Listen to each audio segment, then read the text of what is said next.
আসসালামু আলাইকুম ওয়া রাহমাতুল্লাহি ওয়া বারাকাতুহু। সুপ্রিয় দর্শক, অনেকে প্রশ্ন করে থাকেন যে রোজা অবস্থায় কোনো মানুষ নিজের শরীরের মধ্যে রক্ত গ্রহণ করতে পারবে কিনা। হ্যাঁ, রোজা অবস্থায় কোনো মানুষের প্রয়োজনে তার শরীরের মধ্যে রক্ত গ্রহণ করতে পারবে। রক্তশূন্যতার কারণে চিকিৎসাগতভাবে সে শরীরের মধ্যে রক্ত গ্রহণ করতে পারবে, এতে কোনো অসুবিধা নেই, রোজা ভঙ্গ হবে না।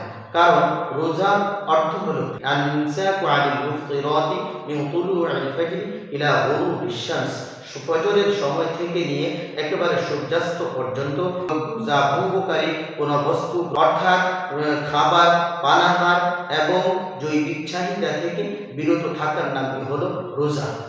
আর যদি কোনো মানুষ তার শরীরের মধ্যে রক্ত গ্রহণ করে, তাহলে সেই রক্ত তার শরীরে থাকে অথবা সেই রক্ত তার রোগের মধ্যে থাকে, তার পাকস্থলীতে যায় না। আর আমরা খাবার বলতে তাই বুঝি যা পেটে যায়, পাকস্থলীতে যায়, তাকেই খাবার বলা হয়। আর যা পেটে যায় না, পাকস্থলীতে যায় না, তাকে খাবার বলা হয় না। সাথে সাথে কেউ যদি রক্ত গ্রহণ করে তাহলে তার জৈবিক চাহিদাও পূর্ণ হয় না। সেই জন্য কোনো মানুষ যদি রোজা রাখা অবস্থায় নিজের শরীরের মধ্যে রক্ত গ্রহণ করে, তাহলে এর কারণে রোজা ভঙ্গ হবে না। রোগের কারণে রোজা অবস্থায় শরীরের মধ্যে রক্ত গ্রহণ করা জায়েজ আছে, কোনো অসুবিধা নেই। আল্লাহ তাআলা যেন আমাদেরকে বোঝার তৌফিক দান করেন। আমিন।